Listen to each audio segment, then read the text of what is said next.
Hello मेरे shining stars, आज हम करने सचित्र हिंदी व्याकरण कक्षा 6 बाय अमित पब्लिकेशन एडुराइज सीरीज। तो प्यारे बच्चों, आज हम करेंगे अध्याय 26 विराम चिन्ह। बच्चों, विराम का अर्थ है रुकना। जब हम अपने विचारों को प्रकट करने के लिए कुछ बोलते हैं तो बीच बीच में एक विचार या उसके कुछ अंशों को प्रकट करने के पश्चात थोड़ा रुकते हैं। रुकने की इसी क्रिया को व्याकरण की भाषा में विराम कहते हैं। इस प्रकार भाषा के लिखित रूप में विराम देने के लिए जिन चिन्हों का प्रयोग किया जाता है उन्हें विराम चिन्ह कहते हैं। विराम चिन्हों में अर्थ को प्रभावित करने की क्षमता होती है। उदाहरण के लिए रोको मत, यहाँ पर हमने अल्प विराम लगाया है, जाने दो, यहाँ पर ना रोकने का भाव। यहाँ पर रोको, फिर अल्प विराम, मत जाने दो, यहाँ पर रोकने का भाव। तो आप देखें, वाक्य एक ही है लेकिन चिन्ह से उसका जो अर्थ है वो बदल गया है। तो प्रमुख विराम चिन्ह पहला है पूर्ण विराम। पूर्ण अर्थात पूरा, और विराम का अर्थ हम जान ही चुके हैं, रुकना अर्थात बातचीत के दौरान अथवा लिखते समय जब हमारा वाक्य पूरा हो जाता है तो हम रुक जाते हैं और वहां पर पूर्ण विराम लगता है। जैसे नौकरानी ने झाड़ू लगा दी तो पूर्ण विराम। रोहन फुटबॉल खेल रहा है, पूर्ण विराम। स्कूल की पढ़ाई बहुत कठिन हो गई है, कल विद्यालय बंद रहेगा। और अधिक जानिए, आजकल कुछ पत्र पत्रिकाओं में पूर्ण विराम के स्थान पर अंग्रेजी का फुल स्टॉप देखने को मिलता है। यह त्रुटिपूर्ण है, यानी यह हिंदी के हिसाब से सही नहीं है। दूसरा है अल्प विराम। अल्प अर्थात कम, थोड़ा।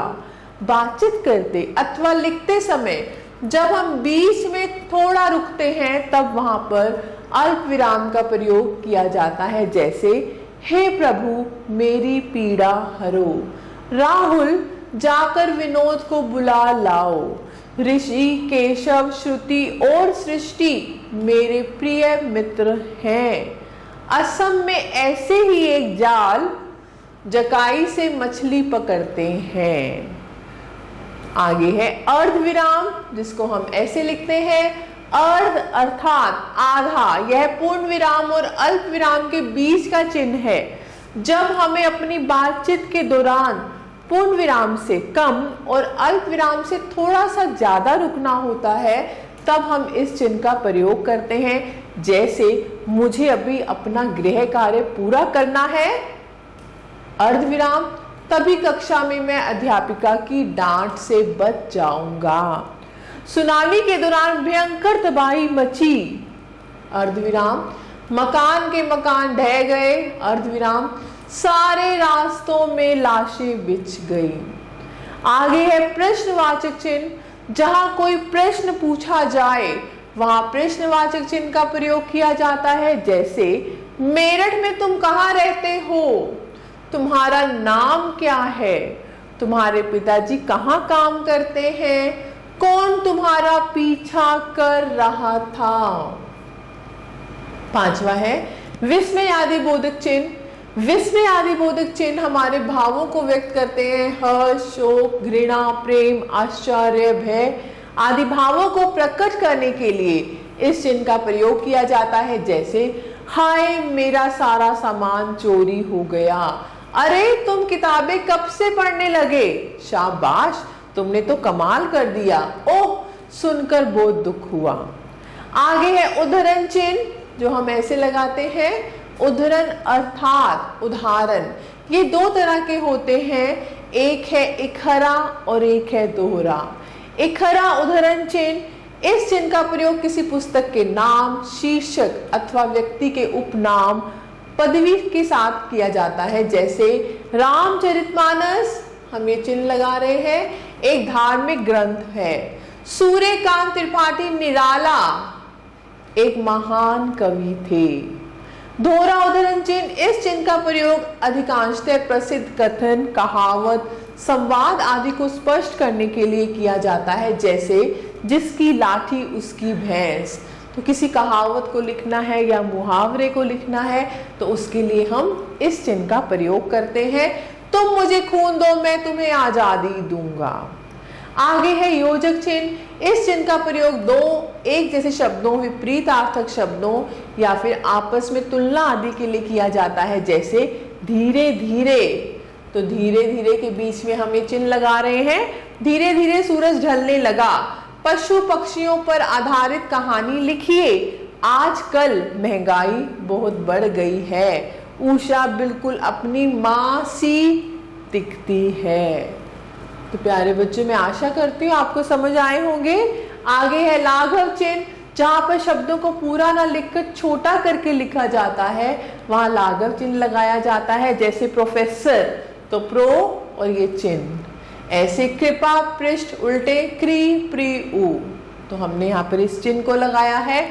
पंडित का ये बन जाएगा और डॉक्टर का ये।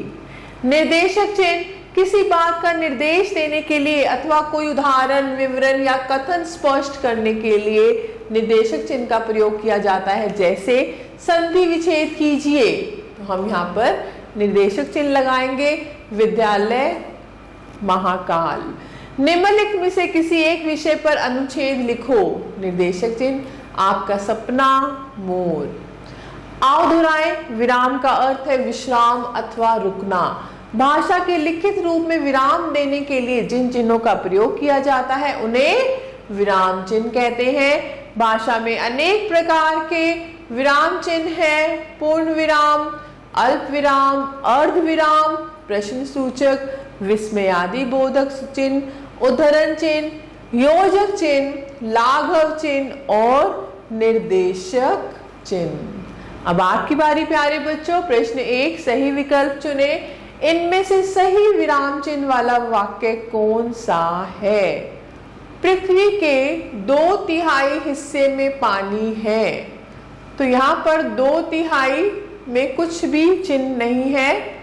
दूसरे वाक्य में पृथ्वी के 2/3 हिस्से में पानी है, ये हमें ठीक लग रहा है। आप तीसरा देखिए, पृथ्वी के 2, ये चिन्ह नहीं आएगा। 2 और तिहाई के बीच में 2/3 हिस्से में पानी है, इनमें से कोई नहीं। तो बच्चों इसमें से दूसरा वाक्य सही है। इनमें से सही विराम चिन्ह वाला वाक्य कौन सा है? बच्चों शोर क्यों मचा रहे हो? तो यहाँ पर इन्होंने चिन्ह लगाया है। आगे हम देखते हैं, बच्चों शोर क्यों मचा रहे हो? बच्चों शोर क्यों मचा रहे हो? इनमें से कोई नहीं, तो इसमें आएगा आपका दूसरा वाला, बच्चों शोर क्यों मचा रहे हो।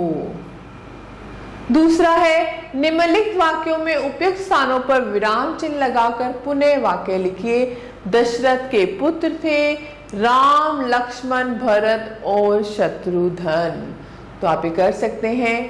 क्या सोहन ज्वर से पीड़ित है? तो ये प्रश्नवाचक है, तो हम यहाँ पर ये चिन्ह लगा देंगे। ऐसे ही आप कर सकते हैं। माँ बच्चे को सुलाती है, पूर्ण विराम। तुम्हारा घर कहाँ है? प्रश्नवाचक। ऐसे ही प्रश्न 3 है, निम्नलिखित विराम चिन्हों के नाम लिखो। ये है इखरा उद्धरण चिन्ह, ये है विस्मयादि बोधक चिन्ह, लाघव चिन्ह, लाघव, ये है योजक और अंत में है पूर्ण विराम। तो ऐसे बच्चों आप अभ्यास करें। प्रश्न 4, निम्नलिखित वाक्यों में गलत विराम चिन्ह लग गए हैं, सही विराम चिन्ह लगाकर वाक्य पुनः लिखो। राम तो आ गया, शाम भी बस आता ही होगा। तो राम तो आ गया, यहाँ पर आ गया के बाद हम लगाएंगे अल्प विराम, श्याम भी बस आता होगा, तो यहाँ आ जाएगा पूर्ण विराम। सभी बच्चे एक साथ चिल्ला उठे, हम भी चलेंगे। सभी बच्चे एक साथ, यहाँ पर आएगा अल्प विराम, हम भी चलेंगे, ये चिन्ह नहीं आएंगे। यहाँ पर हम लिख सकते हैं उद्धरण चिन्ह। माता पिता की सेवा करना सबसे बड़ा धर्म है। माता पिता के बीच में आएगा योजक चिन्ह और यहाँ पर आएगा पूर्ण विराम। तो आप ऐसे कर सकते हैं, जैसे छी तुम्हें ऐसा नहीं करना चाहिए था, तो छी के बाद आएगा विस्मय आदि बोधक, तुम्हें ऐसा नहीं करना चाहिए था, पूर्ण विराम। तो आप कर सकते हैं प्यारे बच्चों। मैं आशा करती हूँ आपको अध्याय अच्छे समझ आया होगा। आप सभी बच्चों का तहे दिल से धन्यवाद। हमेशा खुश रहें और स्वस्थ रहें।